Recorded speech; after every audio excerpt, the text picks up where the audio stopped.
오늘 구약성경 29번째로 요엘서에 대해서 우리가 말씀을 살펴봅니다. 하나님께서는 우리가 이 세상을 살아갈 때 막막하고 갈 길이 어딘가 그렇게 고통을 겪을 때가 많이 있는데, 그럼에도 불구하고 우리에게 길을 인도해 주십니다. 그 길을 우리가 인도함을 받는 것이 첫 번째 자연적인 현상입니다. 오늘 말씀에도 보면 야훼의 크고 두려운 날, 하나님의 심판의 그런 날인데 해가 어두워지고 달이 핏빛같이 변한다. 자연적인 변화의 현상이 일어난다.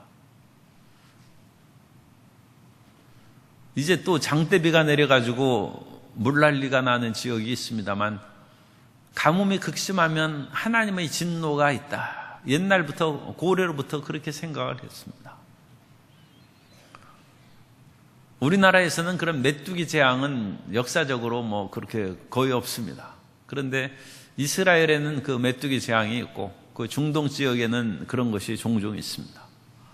그래서 메뚜기 내습이 오면 모든 초목이 그냥 다 메뚜기 떼들이 갉아먹어가지고 사라져버리는 것이죠. 그럼 메뚜기 재앙은 농사를 짓는 사람에게 큰 재앙일 뿐만 아니라 그것을 보는 모습을 통해서 천군만마가 달려드는 그런 전쟁을 생각할 수 있다. 그리고 요엘 선지자는 이 메뚜기 떼의 재앙을 보면서 하나님께서 이 민족을, 회개하지 않는 민족을 심판하실 것이다, 그것을 바라봅니다. 자연 현상을 통해서 우리가 하나님의 뜻을 어느 정도 알 수 있습니다. 고대 세계에서도 여러 가지 자연의 그런 현상을 통한 그런 신비한 일이 생기면 오늘날에는 거의 생각하지 않습니다만, 해가 일시기로 가리워진다든지 하늘의 그런 빛이 예사롭지 않다든지 그런 것을 통해서 보고, 또한 우리 자신의 마음을 통해서도 하나님의 뜻을 알 수 있습니다.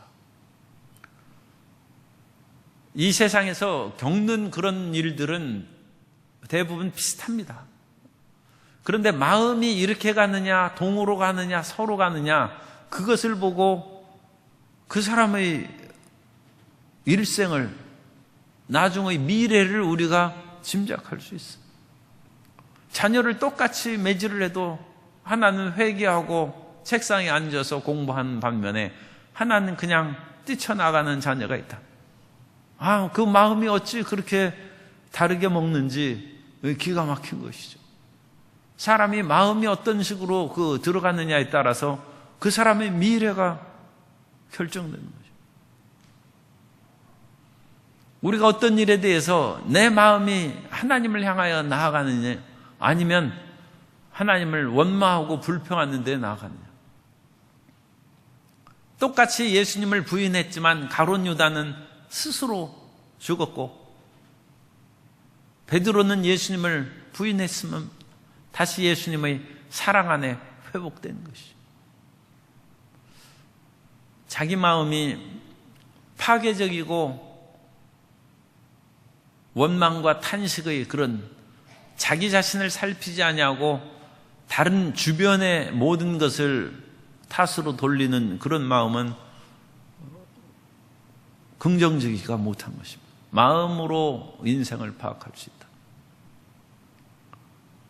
그 다음에 성령께서 우리 마음 가운데 주시는 비전으로 우리 인생을 알 수 있습니다. 성령의 비전을 어떻게 받느냐에 따라서 그 사람의 내일이 결정되는 것입니다. 조윤기 목사님이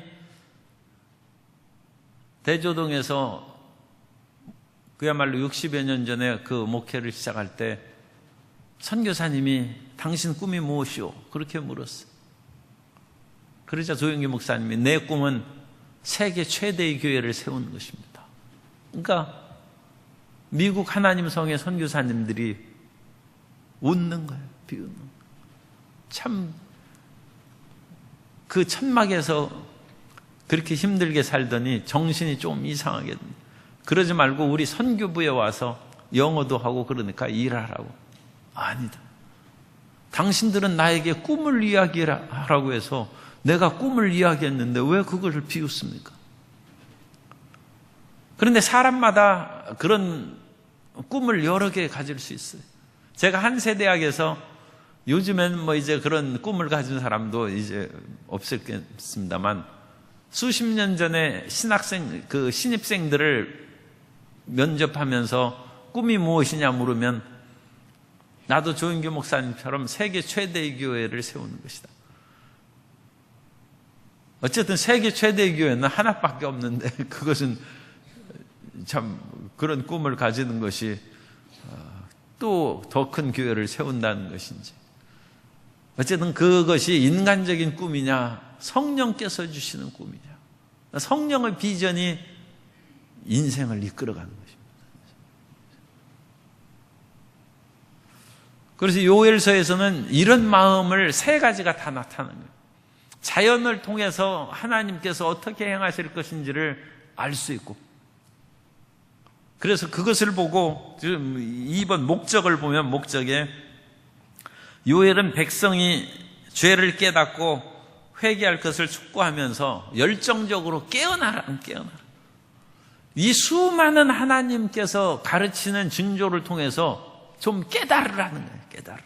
자연을 통해서도 자기 마음을 살펴봐서 그 마음이 적극적이고 긍정적이고 창조적인 마음으로 가는 사람이 있는 반면 그 반대로 파괴적이고 열등의식과 온갖 것에 대한 낙심과 좌절로 마음이 기울어가는지 깨달으라는 거예요. 성령으로 말미암아 깨우치고 죄악에 대해서 깨우치고 그 다음에 이것을 깨달은 후에는 1장 5절을 보시면 요에서 1장 5절에 취하는 자들아 너희는 깨어 울지어다. 깨어나라는 거예요. 깨어 울지어다. 포도주를 마시는 자들아 너희는 울지어다. 이는 단 포도주가 너희 입에서 끊어졌음이니라. 포도주가 끊어졌다는 것은 팔레스타인에서 이제 가뭄이 다가와가지고 포도 잎사귀가 마르는 거예요. 이게 끊어지는 것이죠. 그것을 보면서 하나님의 심판을 생각하라는 것입니다. 그 위에 보면 팥중이가 남긴 것을 메뚜기가 먹고 메뚜기가 남긴 것을 느치가 먹고 느치가 남긴 것을 황충이 먹었도다. 다 뭐 메뚜기의 일종 비슷한 그런데 우리가 뭐 이런 다양한 이름도 참 잘 알아야 되는데 어쨌든 메뚜기 그런 비슷한 종류들입니다. 그래서 그것을 다 갈라갑니다. 자기 삶에 어려움이 자꾸 다가온 것을 통하여 그런 어려운 것들만 보고 낙심하지 말고 자기 자신을 깨달으라는 거예요. 내가 무엇이 지금 잘못되고 있는가? 하나님께서 이런 그 여러 가지 생활적이거나 사업적인 어려움을 통해서 무엇을 나에게 말씀하고 계시는가? 하나님 중심으로 좀 깨달으라는 것이죠. 그리고 그것을 깨달으면 그 다음에 돌아오라. 2장 12절에 야훼의 말씀에 너희는 이제라도 금식하고 울며 애통하고 마음을 다하여 내게로 돌아오라 하셨나니. 하나님께서 어렵게 하시는 것은 우리 마음을 세상으로 향하지 않고 쾌락으로 향하지 아니하고 자기 중심으로 살지 아니하고 돌아오라는 것이다. 돌아오는 것이고 그리고 돌아오면 그 다음에 기뻐하라고 했죠. 2장 21절에 보면 2장 21절 땅이여 두려워하지 말고 기뻐하며 즐거워할지어다. 야훼께서 큰 일을 행하셨음이로다. 돌이키면 기쁜 일이 다가온다는 거예요. 그래서 이 요엘서를 세 단어로 얘기하면 깨달으라는 거예요. 삶의 여러 가지를 통해서 깨닫고 하나님을 향하여 돌아오라는 거예요. 돌이키면 그러면 기쁜 일이 다가온다는 것입니다. 그러니까 이 요엘 선지자는 그 회개의 메시지를 이제 증거하는 것이죠. 요엘은 그 요는 야훼의 축약형입니다. 야나 요로 축약됩니다. 엘은 엘로힘 하는 엘, 하나님이라는 뜻이고, 그래서 야훼가 하나님이시다. 야훼가 하나님이시다. 돈이 하나님 아니고 권력이 하나님도 아니고 이 세상의 어떤 그런 건강이라든지 세상의 그 어떤 중요하게 생각하는 그것이 최고인 하나님이 아니고 야훼가 하나님이시다. 그러므로 야훼께 돌아오라는 거예요. 야훼를 향하지 않는 이 세상의 그 어떤 좋은 일이나 축복도 그것은 사실은 심판이요 저주입니다. 하나님을 반대로 나아가게 하는데도 일이 잘 된다. 그건 망하는 것이죠. 그래서 하나님께 야훼만이 하나님이시다.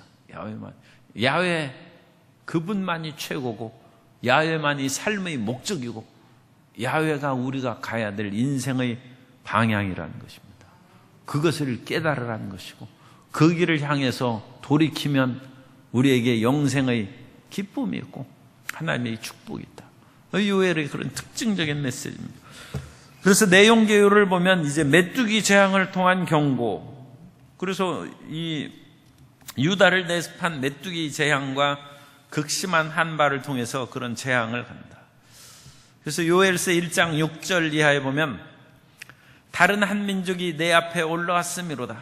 그들은 강하고 수가 많으며 그 이빨은 사자의 이빨 같고 그 어금니는 암사자의 어금니 같도다.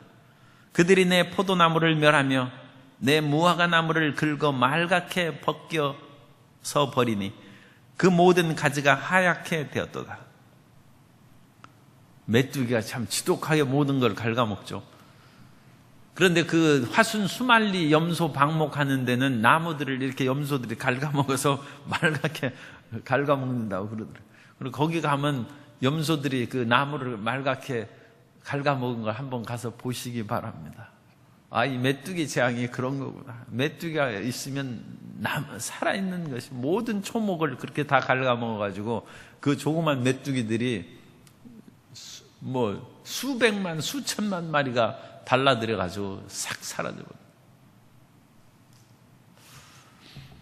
그리고 이 날은 이제 야훼의 날이다. 야훼의 날의 경고다. 요엘서 2장 1절 이하에 보면 시온에서 나팔을 불며 나의 거룩한 산에서 경고의 소리를 질러 이 땅 주민들로 다 떨게 할지니 이는 야훼의 날이 이르게 됨이라. 이제 임박하였으니 곧 어둡고 캄캄한 날이요 짙은 구름이 덮인 날이라.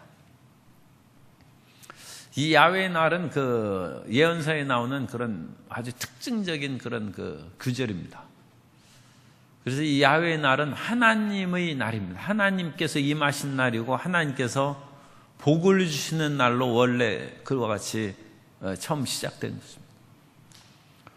다윗과 솔로몬이 제국을 세우고 성전을 만들고 그 이후부터 이 이스라엘 백성들에게는 장밋빛 미래에 대한 설계가 가득했습니다.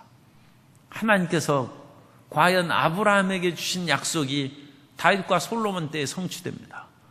그래서 유프라테스 강으로부터 애굽 시내에 이르는 그 영토를 차지하고 천하의 만민들이 조공을 드리러 몰려드는 것입니다. 그로 말미암아 이스라엘 민족들은 이제 우리가 세계에서 가장 위대하고 영광스러운 민족이 될 것이다. 그렇게 하면서 장밋빛 그런 미래의 꿈으로 지나갔는데 솔로몬이 사후 그 말년으로부터 우상 숭배에 빠지고 나라가 분열되고 하나님의 징계가 다가오는 것입니다. 솔로몬이 끝까지 하나님을 잘 믿었으면 그런 축복의 야훼의 날이 다가왔을지 모릅니다. 그러나 솔로몬이 배교하고 수많은 여인들로 말미암아 이상하게 된 것이죠. 그 심판으로 나라가 둘로 남북으로 분열되고 북왕국은 이제 우상을 섬기는 그 나라로 전락해버리고 남왕국도 끊임없는 우상의 유혹 속에 빠지고 그러는데도 불구하고 사람들은 여전히 장밋빛 내일을 꿈꾼다. 그러니까 하나님이 오시면 이게 기가 막힌 것이죠. 아니, 너희들이 지금 죄악 가운데 들어가고 있으면서 어찌 내일이 장밋빛으로 행복하게 다가올 것을 어찌 꿈꾸느냐 이겁니다. 하나님을 향해서 올바르게 서 있으면 하나님께서 그런 축복의 미래를 주실 것인데 지금 그와 같이 살지 아니하고 오히려 반대 방향으로 나아가는데 하나님이 임하시면 죄인은 어두움은 하나님이 임하시면 어둠이 물러가는 것이죠. 반대로 얘기하면 하나님의 빛이 임하면 어두움이 죽는 것입니다. 하나님이 임하시면 어두운 죄악 가운데 빠진 사람은 심판을 받고 죽는 것입니다. 우리가 하나님 앞에 올바르게 회개하고 바르게 서 있으면 하나님이 오시는 것이 기쁨이고 생명이 되지만 어둠은 물러가는 것이죠. 그러면 야훼의 날이 시작됐다. 너희들은 다 죽는다는 그 얘기예요.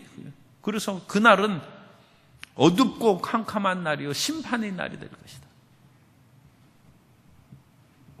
헛된 그런 장밋빛 내일에 대한 꿈을 갖지 말고 너 자신을 살피라는 거예요. 자신을 살펴서 항상 우리가 우리 자신에 대해서도 정직해야 됩니다. 내가 예전에 주님을 믿는 것보다 더 잘 예수님을 믿고 있는가? 그렇지 않고 하나님에 대한 열심과 사랑의 마음이 변하거나 줄어드는 거예요. 세상에서 내가 지금 돈 많이 벌고 지위가 높아졌다. 그것이 문제가 아닙니다. 자기 마음이 하나님을 향하여 어떻게 되어가고 있는가. 그것이 자기 자신을 살피는 그런 기준이 되는 것입니다. 그 기준이 내가 하나님을 향하여 정직하고 사람에게 진실하고 말씀과 성령이 충만하다. 그런 마음에 자신이 생긴다. 그러면 장밋빛 내일이 반드시 다가옵니다. 지금 어렵고 힘든 일이 있어도 내가 이전보다 더 주님을 사랑하고 주님을 향하여 나아간다. 그럼 걱정하실 거 없어요. 하나님이 반드시 건지시고 반드시 치료해 주시고 하나님의 축복을 내려주시는 것입니다. 그것이 이제 중요한 것이죠. 그 야훼의 날이고 그 야훼의 날에 대한 경고를 하면서 회개를 촉구한다. 그래서 2장 12절부터 회개를 촉구하는데 옷을 찢지 말고 마음을 찢고 요엘서 2장 13절 옷을 찢지 말고 마음을 찢고 너의 하나님 야훼께로 돌아올지어다. 그래서 마음을 찢고 초심으로 돌아가고 그런데 초심으로 돌아가기가 쉽지가 않은 것 같습니다. 그 정당의 그런 일들을 바라보면 한번 그 잘못된 길로 나아가면 그것을 변명하고 자꾸 그것을 붙잡고 그것을 옹호하는 그런 분위기가 많지 완전히 새롭게 되는 그런 일들은 참 보기가 어렵고 그래서 수많은 당들이 새로 만들어지고 이합집산을 합니다만 국민들이 보기에는 그 당이 그 당이다. 그런 것은 이름만 바꿨지 정말로 마음을 찢고 새롭게 되는 모습을 보여주기가 어렵다는 것입니다. 단체에 있어서 그런 일이 일어나는 것은 정말 우리가 모든 사람의 마음을 다 돌이키기가 어려우니까 감당할 수 없어도 내 마음은 내가 좀 책임져야죠. 내 마음은 돌이키고 마음을 찢어서 하나님 앞에 온전히 서면 그 다음에 하나님의 이런 마음을 회개하는 영적 축복에는 물질적인 축복이 따른다. 그래 하나님께서 다 갚아주신다는 것이다. 마음을 돌이키면 아까 그 팥중이가 먹고 메뚜기가 먹고 느치가 먹고 황충이 먹었다 그랬는데 2장 25절에 보면 하나님이 우리가 손해본 것, 우리가 얼마만큼 손해본 거 우리 자신이 계산하면 알지 않습니까? 그런데 하나님도 아세요. 하나님이 2장 25절에 보면 2장 25절 우리 다 같이 읽습니다. 내가 전에 너희에게 보낸 큰 군대 곧 메뚜기와 느치와 황충과 팥중이가 먹은 횟수대로 너희에게 갚아주리니. 하나님이 알고 계십니다.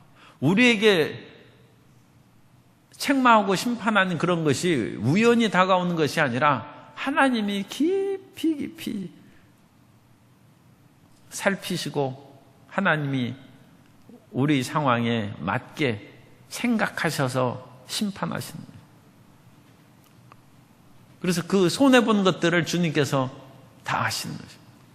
부모님이 자식을 사랑해서 그 마음을 살펴가지고 징계를 하는 것처럼 하나님께서 그냥 우격다짐으로 우리를 심판하시지 않습니다. 우리의 머리카락까지 헤아린 바 되셨다고 성경이 말씀하고, 심지어 참새 한 마리라도 땅에 떨어지는 것을 하나님께서 허락하심으로써 이루어진다고 하는데, 이 팥중이가 먹고 느치가 먹고 황충이 먹고 왜 이리 거듭거듭 이거 4번이나 나오지 않습니까? 4번 이와 같이 메뚜기 비슷한 종류가 휩쓸고 가면 완전 망하는 것이죠. 그러나 그때도 하나님께서 회복시켜 주신다. 다시 살아나게 하신다. 우리에게는 절망이 없습니다. 따라 사세요. 우리에게는 절망이 없습니다. 돌이키면 살아납니다. 살아납니다. 요엘이 그렇게 얘기합니다. 그리고 나서 이제 열방에 대한 그 종말적인 심판이 이제 3장 1절부터 17절까지 그렇게 나와 있습니다. 그래서 하나님께서 이스라엘만 심판하신 것이 아니라 불의 가운데 빠진 모든 이방 주변 나라들도 하나님께서 다 심판하신다. 참 이런 얘기하기는 좀 거북스럽습니다만, 우리 민족이 바르게 회개해서 올바르게 살아가면 우리 주변 민족이 거짓말하고 이전에 잘못한 거 회개하지 않고 또 억지 부리고 그런 거 하나님이 심판하십니다. 그런데 하나님의 심판의 잣대가 쫙 내릴 때 우리 자신도 똑같이 회개하지 않았으면 그건 다 심판당하는 거죠. 그러니까 하나님의 백성들은 하나님의 일괄적인 심판이 오기 전에 먼저 회개하라는 겁니다.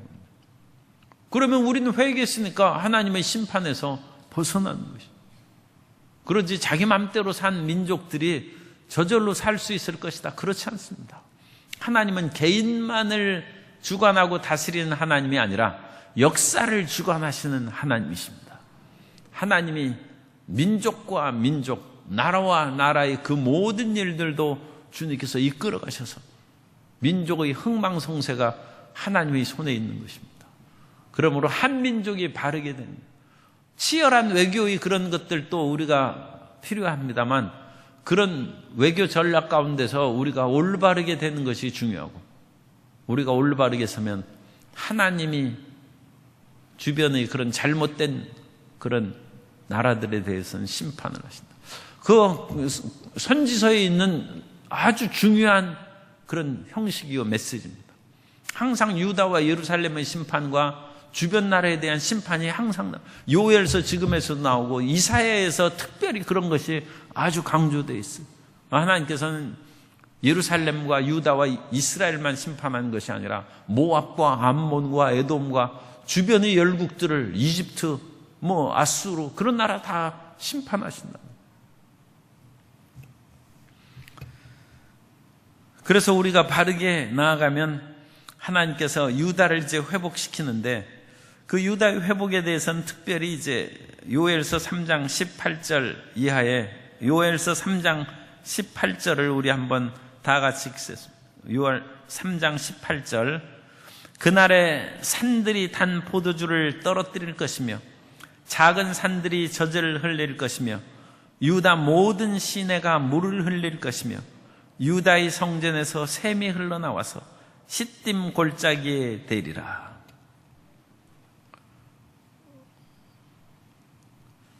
그 시딤 골짜기 그 지역은 예루살렘 여리고에 있는 그 지역인데 그 유다 광야 지역입니다. 황무지입니다. 황무지.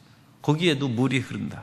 우리가 요즘 비가 많이 오면 그런 지역까지 이제 다 휩쓸려 가지 않습니까? 그래서 아까 우리가 말씀을 생각하면 산에 포도주를 먹는 사람은 이제 그 단 포도주가 끊어졌으니까 애통할 것이라고 했는데, 이제 단 포도주를 떨어뜨릴 것이다. 그러니까 산들이, 포도나무나 그 모든 그런 식물들이 무성하게 살아난,